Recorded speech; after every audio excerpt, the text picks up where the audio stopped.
All right, in this video, we'll be dealing with the variance and standard deviation of random variables. And so what do we mean by variance?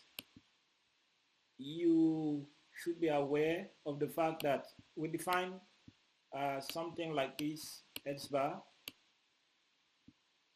I equals to 1 to n, and then we have xi, and everything is divided by small n. Now, if we have this, then we also have the original. This is for the population, this is for the sample. So when you take from the sample, you have something like I equals to 1.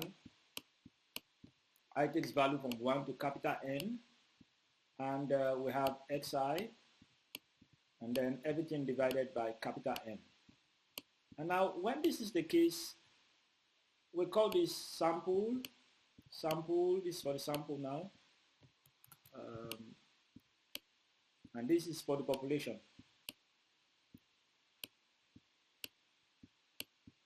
Now, so when we are considering the sample and population, the first thing I've written is the mean. So the mean. Now let's consider the variance. The variance, okay.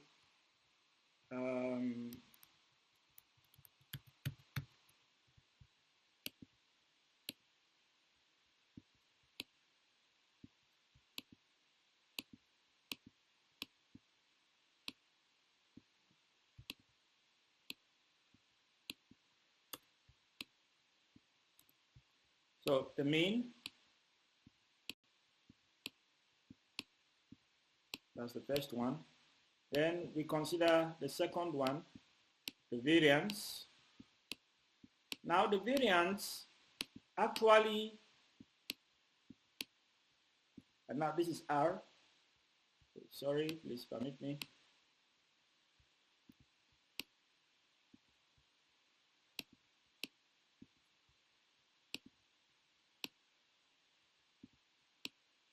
The variance, this is R, please. And this is I. The variance actually deals with, deals with the clustering, okay, or how dispersed the individual values that you have in the sample are from the mean. All right, so in this case, it's going to be x minus x bar squared, and you have it all over small n minus 1. But for the population value, it becomes, there's a square here, please, x squared. It will be sigma square equal to summation I equals to 1. I takes value from 1 to capital N x minus x bar all squared as before, and then we have it all over capital N. Now this is the distinction between the sample variance and the population variance. What are we trying to do here? You see, we are removing x bar. We are subtracting x bar from x. That means we are trying to find the summation, the squared difference, the summation of the squared difference between each observation and the mean itself. And so when we do that, based on the sample, we have it to be divided by n minus 1. But when we do that based on the population, we just divide by capital N. So take note of the small n here and the capital N here. It shows us that we are dealing with the population here, but we are dealing with the sample here. So population, sample. Having known this, we can expand this to, okay, I'll just write it here, but you can open the bracket if you prefer to go through the mathematical rigor of obtaining it. You will have summation of x squared minus n multiplied by the square of x bar, and everything can be divided by n. Otherwise, if you prefer to write it that in another way, you could divide through, and at the end of the day, you would have, so n raised to n, then this one divided by n, and this one would just be x bar raised to the power of 2. All right, so whichever one you prefer, it will work out for you. Now you just need to note that you write it the way that it will be clear to understand and to be accurate. Now this is what I prefer to use if I have to use this formula. It allows for a faster computation, and this will also allow for a faster computation, but this is just convenient for me. All right, now in any case, this is what your variance is, but this variance applies specifically to what we call the standard, or rather what we call the normal distribution. Now, if we are looking at a random variable, the random variable may have a distribution that is not a normal distribution. It may be a Bernoulli distribution, it may be a Poisson distribution, it may be a geometric distribution, it may be any distribution. So what do? We want to have a way of looking for the variance of any distribution, any kind of distribution that we have. So that will take us back to our moment of random variables. Now, we defined mathematical expectation the other time, and the mathematical expectation is just the simplest form of what we call the moment about the origin. So I will quickly talk about two things now, moments. Now the first one is the moment about the mean. Okay, so we can quickly talk about moments. Now, the first one is the moment about the mean.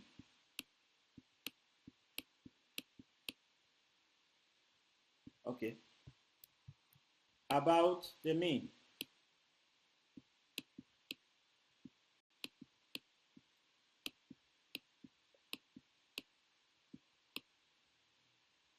And then we can talk about the second one, which is the moment about the origin. So what we refer to as our mathematical expectation is the moment about the origin,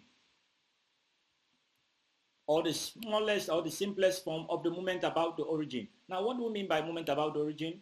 We'll write it like this: expected value of x minus 0 raised to the power of r. That is what we mean. The origin here we're talking about, we are referring to 0. That's what we mean by the origin. All right. Now, looking at that, the moment about the mean is defined as expected value of x minus mu raised to the power of r. All right. Now, looking at this, we could further, so this is expressed as expected value of x raised to the power of r, since x minus r is just x. Why? So we could further express this too.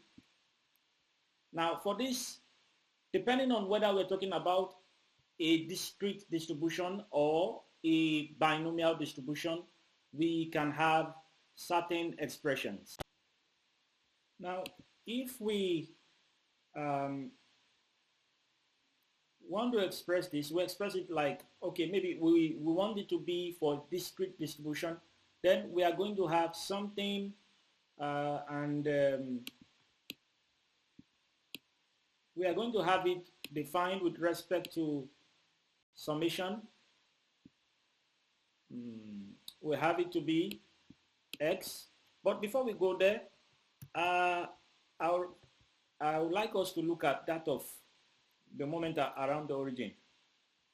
Now we have discussed something like expected value of x equal to summation x p of x. Now don't forget that the x's here are not capital X's. We have just p of xi, you remember, and then xi had a range from 1 to n. Now it's similar, or rather it's the simplest case we are going to have actually from here. Now probability of xi, we have an xi here, as in this case. Now I will take value from 1 to n. It also takes value from 1 to n here. Now, when r is 1, that is what we defined as our mathematical expectation.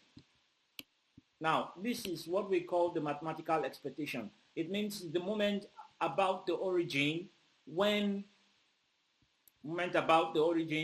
r is equal to 1. So we call it the first moment about the origin when r is 1. When r is 2, we call it the second moment about the origin. All right, so the first moment about the origin is defined as this. The second moment about the origin is now defined as this. We're going to have all of these. I equals to 1 to n xi raised to the power of 2, the probability of xi, and we stop there. Now, so this is going to be the second moment about the origin. Don't forget, this is raised to the power of 2. Xi is raised to the power of 2. All right. Now, we are done with the definition of your mathematical expectation for the case when x is discrete. But what about the case where x is continuous? So this is discrete. My D here means discrete. Capital D there means discrete. It's in no way connected to this formula. But when x is continuous, okay, we don't need to write this again. It will be the integral from minus infinity to infinity of x, f of x with respect to x, but of course r will be here. So this is the case, and so it means that if we want to define the mean here, when we define the mean and we set something like the expected value of x equal to the integral from minus infinity to infinity of x, f multiplied by f of x with respect to x, then we were talking about the mean, the mathematical expectation for the continuous random variable. That it means that we were discussing the first moment about the origin. So that is the case. So continuous, discrete, but still mathematical expectation in this case. All right. Now, so we are done with that. We can now look at the moment about the mean. What is it going to look like? Of course, it's similar to what we have here, only that you will need to put x minus mu in place of x. And so we will have this to be x, so putting x minus mu in place of x, we'll have x minus mu, so raised to the power of r, and don't forget, this is the case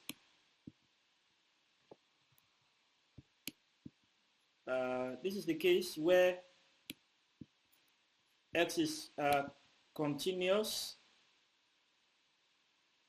please take note. I said my d is in no way connected to the formula. It's just to specify continuous, and the c and d there are just to specify that we have a continuous random, a discrete or continuous random variable. And here we'll have it multiplied by p of xi. Don't forget that we need to have an I here. We need to have I here as well. So your I equal to 1 to n. All right. Now, having that being said, this is the case where it is discrete, a discrete distribution. But in a case where it is continuous, we will have it integral from minus infinity to infinity of xi. So xi minus mu in place of x, as you have it down here, mu raised to the power of r, f of x.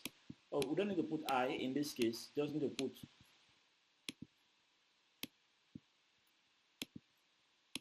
x. All right, so with respect, so we are integrating that with respect to x. So write the x.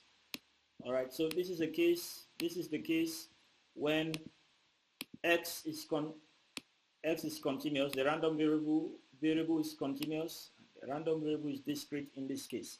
All right, so this is what you are going to have if you have a distribution. So we talk about moment about the mean. So you can see that the mean is being deducted from x in that case, but moment about the origin means you are removing 0 from x, you are deducting 0 from x, which can be further reduced to this. I think this is neater and better. So, and I've discussed that the simplest case of the moment about the origin is what leads us to what we call our mathematical expectation, and that is when r is equal to 1. All right, okay. All right, so we go on. The simplest case we usually consider is the case where r is equal to 1. Okay. But I would like you to know that there is a case simpler than that, but it is not usually of interest to us because it's a property of any random variable, and that is the case where r is equal to 0. So if r is equal to 0, you already know that if you look at this well, you find out that we are going to have something like this, which is a characteristic of any, and this should give us 1. And in a case where, when r is equal to 0, in a case where the distribution is continuous, we're going to have integral of f of x dx, and going from minus infinity to infinity, and that will give us 1 as well. So that's the simplest possible case for any moment r is equal to 0, but we usually don't talk about that because it's usually touched from the beginning. But just in case you want to know that that's the case. All right. Now, having known this, we can now move to the definition of the variance. All right, so we'll move on. Now, we haven't known what we know about the moment, the moment, so the moment about the mean, the moment about the origin. We can move on to the definition of the variance. And the variance is defined as the second moment about the mean. So look at this now. The variance written as v of x is capital, is defined as when it is discrete, summation of x minus mu. Don't forget the moment about the mean says raised to the power of r, but since you are defining the variance, it will be the second moment about the mean. So in a case where r is equal to 2 multiplied by the probability of x, so we're going to have xi, and I is going to take value from 1 to n. So now this is what we define as our variance for a discrete distribution. Don't forget, I'm putting this here to only tell us that it is discrete. It has nothing to do with the formula. All right. And then for a continuous distribution, it will be written as xi, no I there, just x, minus mu multiplied by the f of x with respect to x. So in some other times we may define it this way, and then we may just write one central v x, that's a variance of x.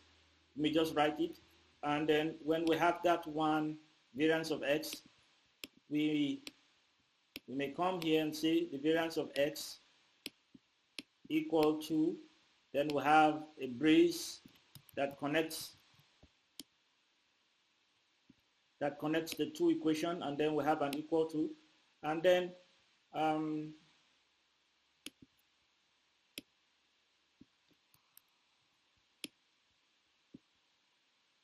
well,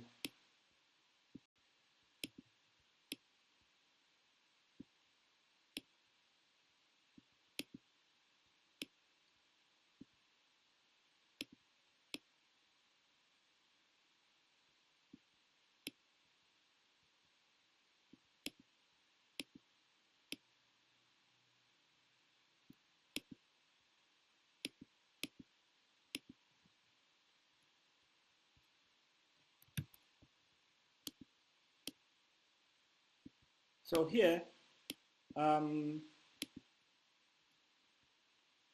we have something like this, and then we may go on to say, comma, x is discrete. You may see sometimes it may be where x is discrete. Okay, you may say x is continuous. Now this is how we define the variance.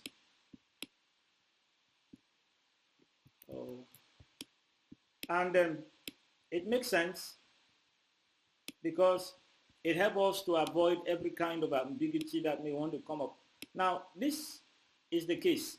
Now this is how we define the variance. So it depends on which kind of random variable you're discussing about. If it is discrete, you use this as the variance. If it is continuous, you use this as the variance. Now we may go on to use the variance to do some example, but mind you, there is a square here. All right, so don't forget that the simplest case of this is what we call, the case where r is equal to 2, where r is equal to 2 for the moment about the mean is what we call the variance. All right. Looking at certain examples, we may consider certain examples, but I want you to be aware that in the case of a normal distribution, your p of x here changes to 1 over n, as with the case when we discussed about the mean. And so when it changes, perhaps, so if it changes, you have something like this. But we are not really considering it in that fashion. So let's leave it this way. Avoid confusion and every other thing that may be coming up as inconsistent. All right. There are many ways of expressing what you have on the board, but this is a basic way. Many ways you can express them. When you check your courseware, you may find a lot of stuff there, or perhaps some textbooks or something. You may find a lot of stuff on that. Now, let's give certain examples. But before that, we can check some of the properties of your variance. So look at this. we did properties of mathematical expectation before now, and we want to compare them. Properties of the variance. Now the variance has some interesting properties.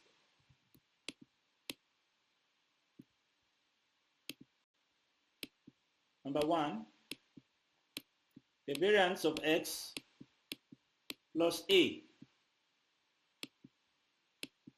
equal to variance of x. And that means that the variance of a constant is 0. Okay, so we may first define a, where a is a constant. All right, we'll save time with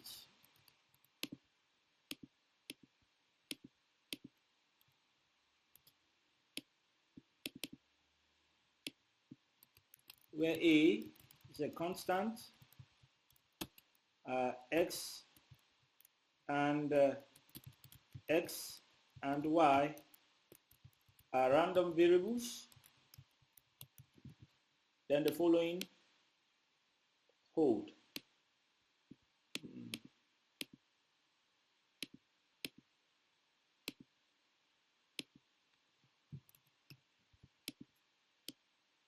All right, now what are the things that will hold in that case? Number one, the variance of x plus a will be variance of x. Number two, the variance of a now multiplied by x will be a square multiplied by the variance of x. Please don't forget that this is an a, not 9. All right, number three, the variance of x plus y, okay, x plus or minus, so depending on which one you're using, will be the variance of x plus the variance of y plus or minus the 2 multiplied by the covariance of x and y. So it means this plus or minus here means that when you just have, maybe you have x minus y, then if you have minus here, put minus here. That means when you get to this place, you just say minus 2 curve x comma y. But if you have a plus here, when you get here, just say plus 2. You don't need to put minus there again.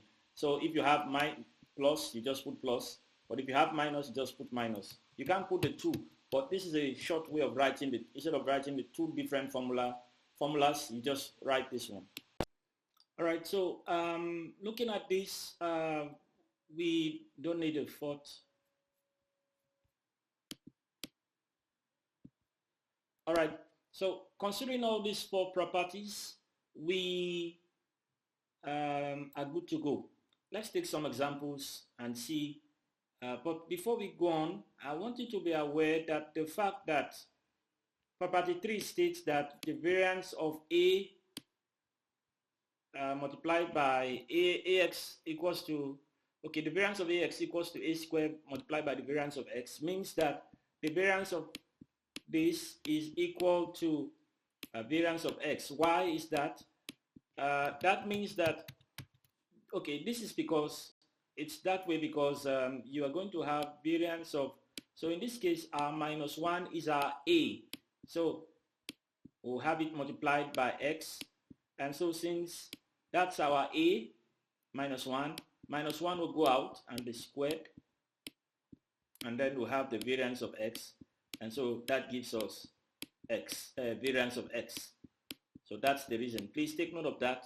That is very important to us. Okay, we may leave that.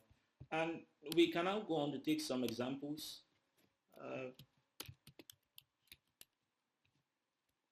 Now,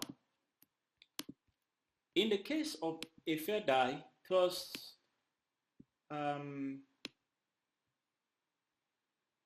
twice, we said we would have one head. Okay, we could have, yeah, head, tail head, or head and tail. So, and we could also have tail. Anyway, when we put this, this is from the sample space, and this is our x value, so 2 heads. We have 1 head, then we have 0. Then we could have our probabilities.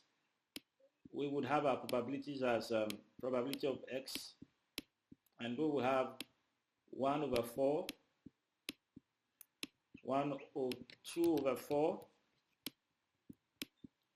considering them together, and then we will have 1 over 4 here. Now, not minus 1 over 4, just 1 over 4. Okay. Now, looking at this, we are concerned about finding the variance. But we cannot know the variance except we know the mean. Now, looking at the mean, okay. Apart from the formula we gave before for the variance, there is another formula that the variance, okay, that expresses the variance or gives us the variance, and that is the expected value. There is a connection between what I'm doing now and the initial formula we have written, or we had written, but I will be using this nonetheless for now.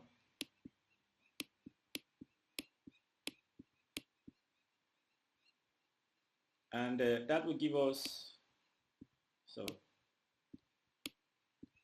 now, when we did what we did the other time, we wrote this out to be this.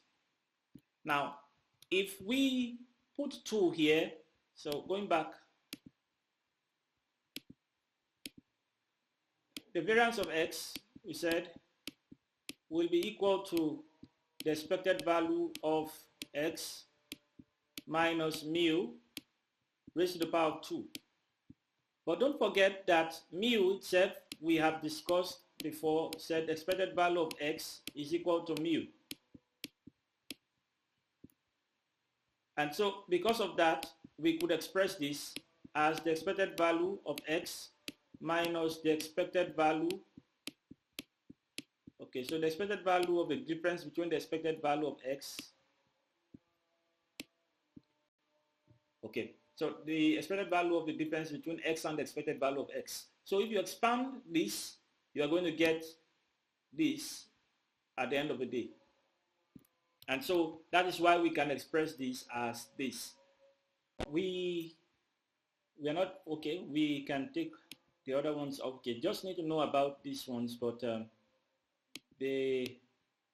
what is important is that we are able to solve this. So let me take these ones out, so in case you need to refer to this later.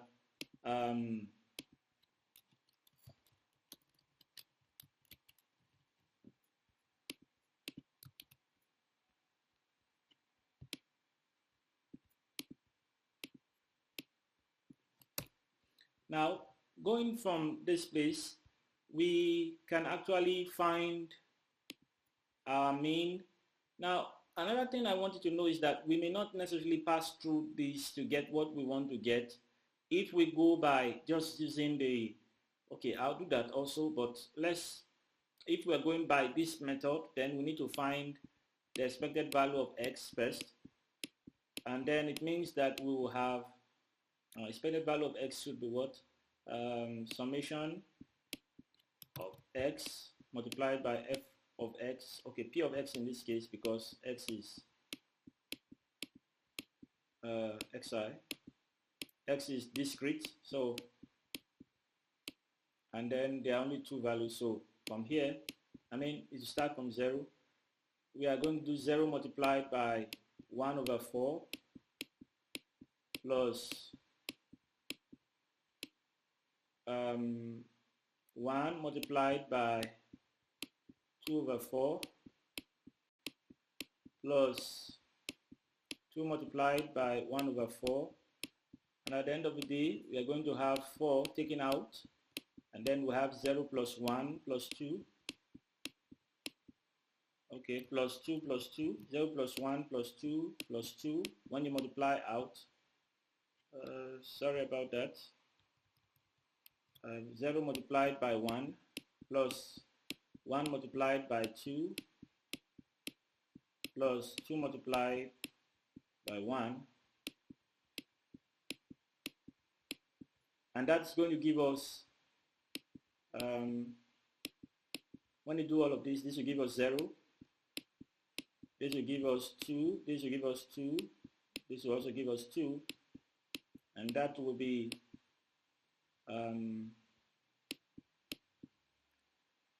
2, that's 4 divided by 4, that's going to be 1. Incidentally, it's 1.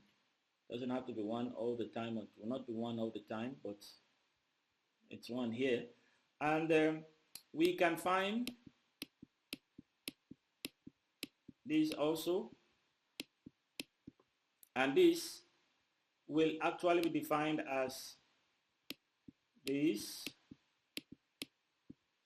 probability of xi. I takes values from 0 to 2.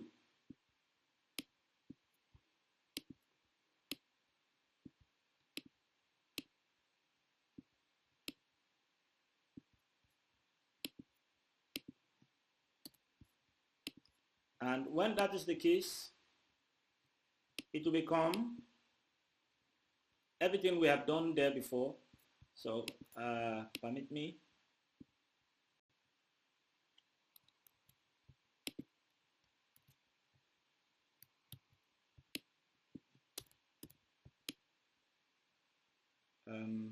Only that this time around, we are going to be squaring the values of our x,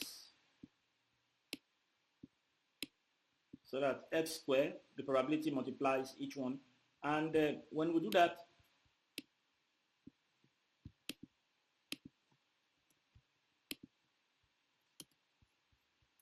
we are going to have 0, so that will become, okay, so everything there is squared, and the only difference, 1 over 4 comes out. This time around, 0 squared is 0. 1 square multiplied by 2 is 2. And then 2 square multiplied by 1 over 4 will be 4. And that way we are going to have equals to 6 divided by 4. And that will give us 6. Okay, that will give us 3 over 2. 3 over 2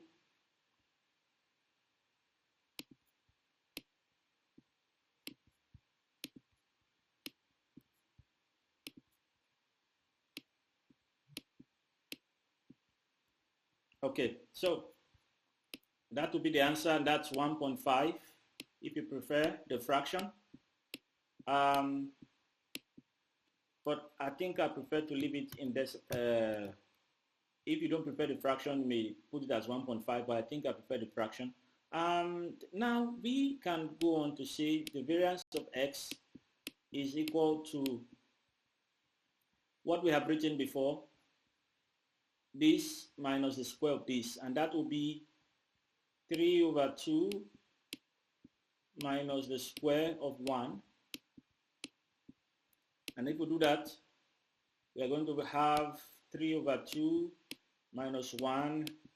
That will become 3 minus 1, okay, 3 minus 2 all over 2. And that will become 1 over 2. Now, alternatively, we could actually have done all of this if we're interested in just the variance straight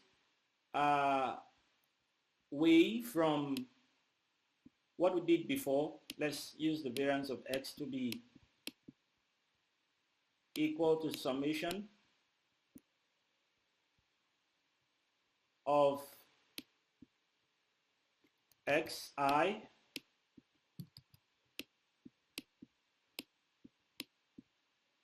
p of xi.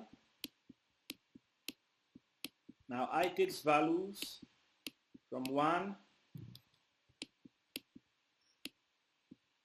to n. Now if this is, oh sorry,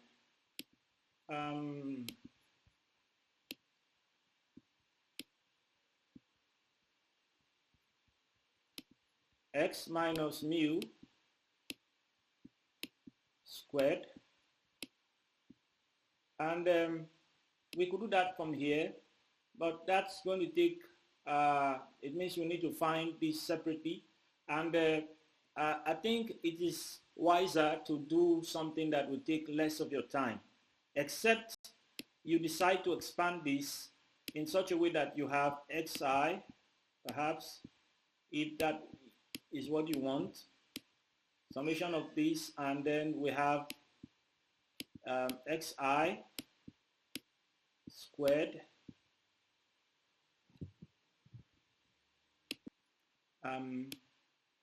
multiplied by p xi, and then you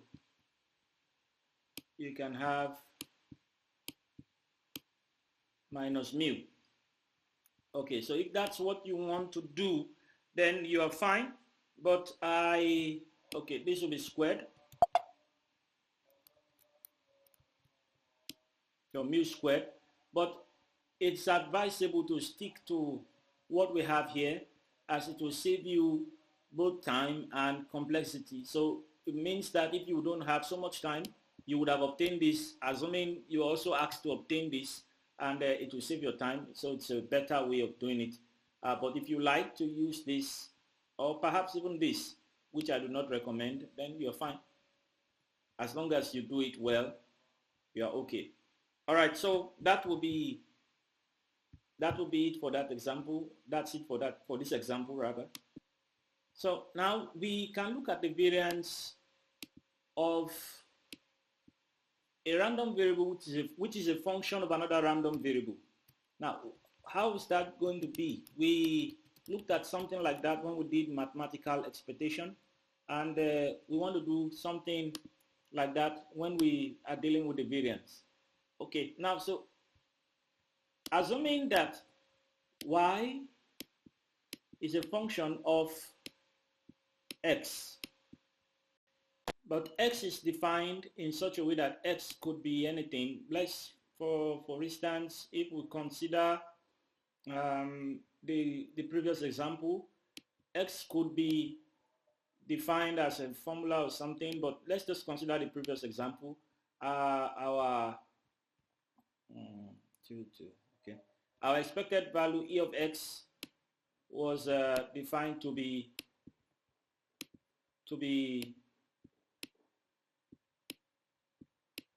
1, and so we can use that. Also, we know the variance for this, so we know the variance to be 1/2.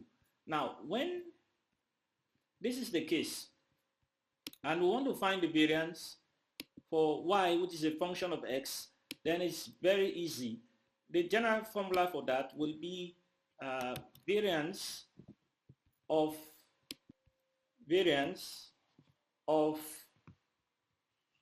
x, or rather variance of y,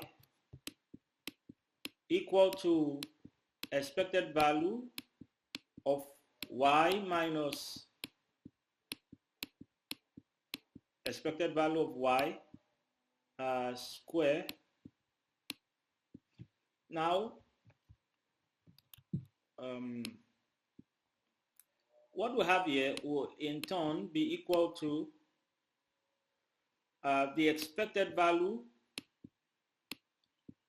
of, now note something, in general we may say y is a function of x.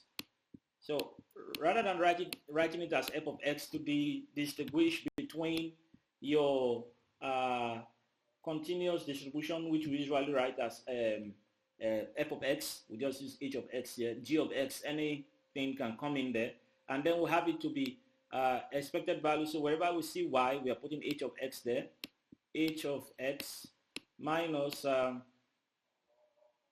the expected value of h of x, and so everything now, so let this be a square bracket.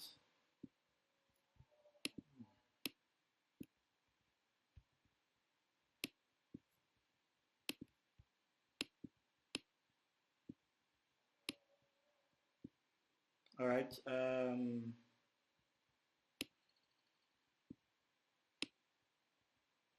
So this one will now be squared.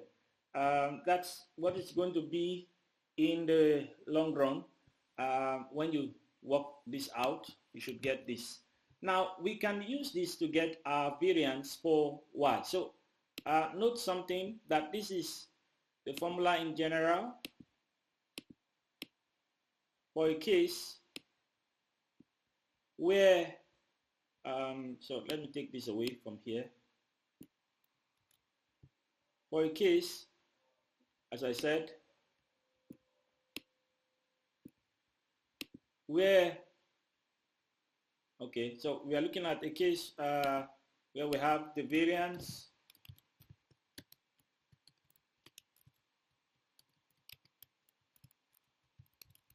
of a function of a random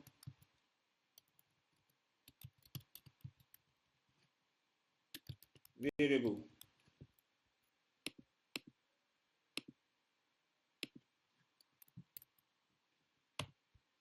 So in a situation like this, we are going to have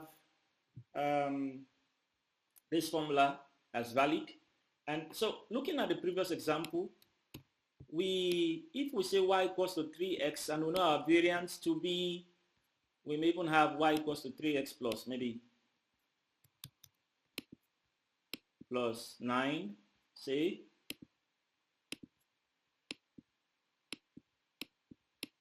Then it means that the variance of y, although we could find it from this place, but we may not necessarily use this formula except we have a cost to, in which case we'll do that directly. But since we already have worked out what we need to know from the last example, then we could just substitute the values. If not, otherwise we need to either start working it like this, and then when we are done, we just need to substitute as I'm going to do, or we may, yeah, so that's just it. So once you know it, it's easy. So let's do something. So what you just do is say the variance of y will be the variance of 3x plus 9. Now look at this again. You would discover that we had some laws that we had discussed, or some properties of the variance, and one of it says something here that the variance of x plus a constant becomes variance of x. So the variance of the constant is 0. We've said that before. Now, having said that, we can return back to the example, and so it means that we are going to have it to be variance of 3x plus variance of 9, and the variance of a constant, 9 is a constant, will be 0. But this one has also been discussed. It was discussed earlier, and there you find that the variance of a constant multiplied by x gives the square of that constant multiplied by the variance of x. And then returning back, you will have that come through here. That will be 3 squared. The constant will be squared and brought out. Variance of x,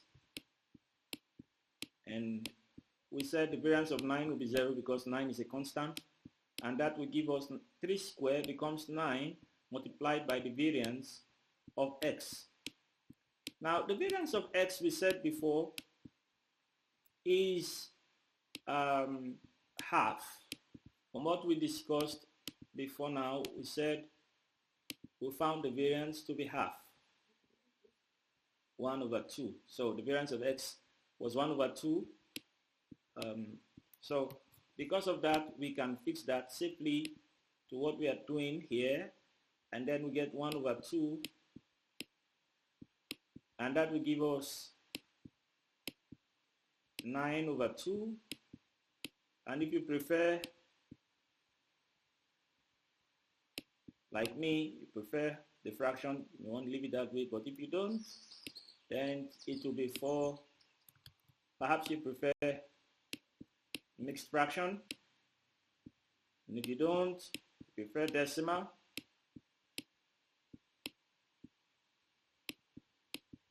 Anyone you prefer. So the answer is 9 over 2, and that's how to look for the variance of a function of a random variable. So if you want to go by this, then it means that you may need to start expressing perhaps, okay, I think this is the easiest way to go about it anyway.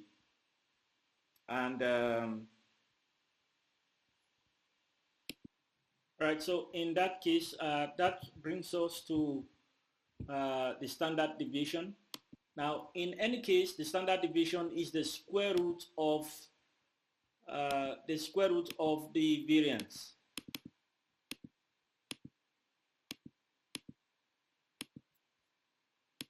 So in what we discussed earlier, we could find the square root here. So the standard deviation, we usually shorten it as SD of x, and that will be square root of 1 over 2.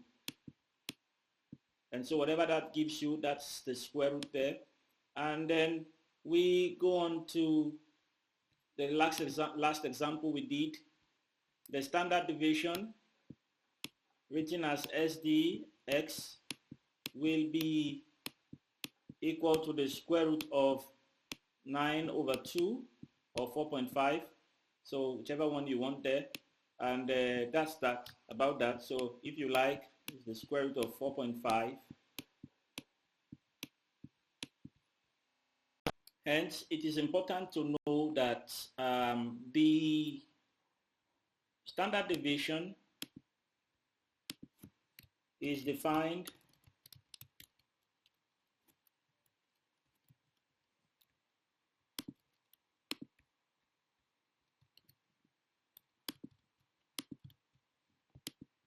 as what we have on the board. So it is short for SD of x, short for standard deviation, and it's usually written like this. And so SD of x is equal to what you have on the board. All right, now that brings us to the end of this topic.